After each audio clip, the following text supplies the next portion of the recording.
Bienvenidos a la forma más entretenida de aprender y repasar matemáticas. Esto es Matematicast, con el profe Sergio Ruiz. Prepárate porque ya comenzamos un nuevo episodio.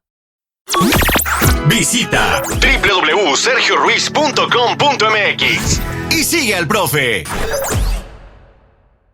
Bienvenidas y bienvenidos. Hoy vamos a meternos de lleno con la trigonometría, específicamente en los triángulos rectángulos. Tenemos aquí apuntes de web colegios, algunas guías y hasta Wikipedia. Sí, la idea es entender bien qué onda con el seno, coseno y tangente. O sea, no solo la fórmula, sino para qué sirven de verdad, cómo nos ayudan a medir cosas. Exacto, como alturas o distancias. Pero a ver, empecemos por lo básico, ¿no? El triángulo rectángulo. El de siempre, un ángulo de 90 grados. La hipotenusa, que es el lado más largo, opuesto a ese ángulo. Y los otros dos lados son los catetos. Pero ojo, que cuál es el opuesto y cuál el adyacente depende del ángulo agudo que estemos viendo. Justo, eso es clave. Y de ahí salen las razones. Seno, opuesto sobre hipotenusa.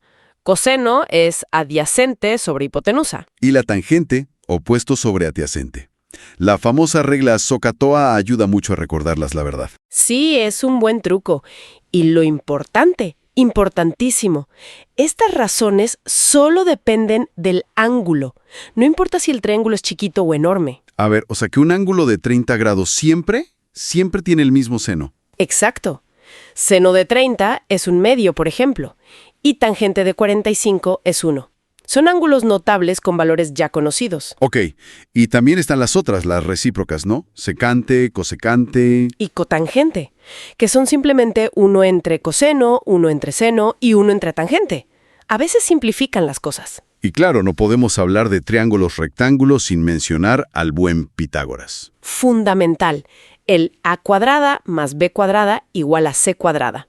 Si sabes dos lados, encuentras el tercero. El clásico 3, 4, 5, por ejemplo. Si los catetos son 3 y 4, la hipotenusa es 5. Ese mero. O si te dicen, por ejemplo, que el seno de un ángulo es 3, 5. Pues sabes que el opuesto es 3, la hipotenusa 5. Pitágoras te dice que el adyacente tiene que ser 4. Y ya con eso sacas coseno y tangente. Bien. Vayamos a un problema práctico, como el del rascacielos que mencionan. 527 metros de alto. Ajá. Y lo ves con un ángulo de elevación de 42 grados. ¿Quieres saber qué tan lejos estás? La distancia horizontal, digamos X. Ok, tienes el ángulo, el lado opuesto, buscas el adyacente. Exacto. ¿Qué razón relaciona opuesto y adyacente? La tangente.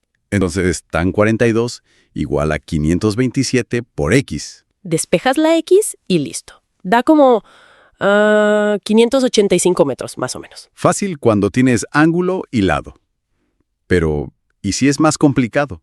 Como el topógrafo midiendo una montaña. Ah, ese es un gran ejemplo. No puede llegar a la base ni a la cima. Mide el ángulo desde un punto, digamos 43 grados. Y luego se aleja 1 kilómetro y vuelve a medir. Ahora le da 23 grados. Exacto. Tiene dos triángulos rectángulos imaginarios. Comparten la altura de la montaña, que es el cateto opuesto X. Pero las bases son distintas. Una es Y y la otra es Y más el kilómetro que se alejó. Justo. Entonces planteas dos ecuaciones con la tangente. Tan 43 grados es igual a XY. Y la otra es tan 23 grados igual a XY más 1. Un sistema de ecuaciones. Sí. No vamos a resolverlo aquí paso a paso. Pero al hacerlo encuentras la altura X, que daba como 779 metros. Imagínate, medir una montaña sin tocarla. Es que ahí se ve la utilidad real, ¿no? Más allá de la tarea escolar. Totalmente. Se usa en navegación para saber dónde estás, en astronomía para medir qué tan lejos están las estrellas, Ingeniería, arquitectura. para diseñar estructuras seguras, calcular pendientes, cartografía, topografía.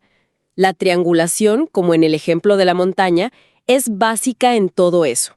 Es medir sin medir directamente. Entonces, resumiendo, seno, coseno, tangente nos dicen cómo se relacionan los ángulos y los lados en estos triángulos. Y junto con Pitágoras, pues nos permiten averiguar medidas que no conocemos. Vimos desde casos directos hasta otros más elaborados, como el de la montaña, que ya necesita un poco más de álgebra. pero que muestra el poder de estas herramientas en problemas reales y complejos. Y para dejar algo pensando, las fuentes también mencionan de pasadita otros teoremas, como el de la altura y el del cateto, esos que salen cuando trazas la altura a la hipotenusa. Ah, sí.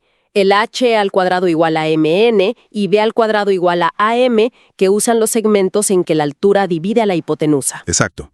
¿Será que esas relaciones a veces nos dan otro camino para resolver triángulos? Quizás sin depender tanto de conocer los ángulos directamente. Podría ser, enfocándose más en las proporciones de los segmentos. Es otra perspectiva interesante de la geometría del triángulo, sin duda. ¿Algo para explorar? ¿Ya ves que las matemáticas no son difíciles? Sigue aprendiendo, suscríbete y no te pierdas el siguiente episodio de Matemáticas.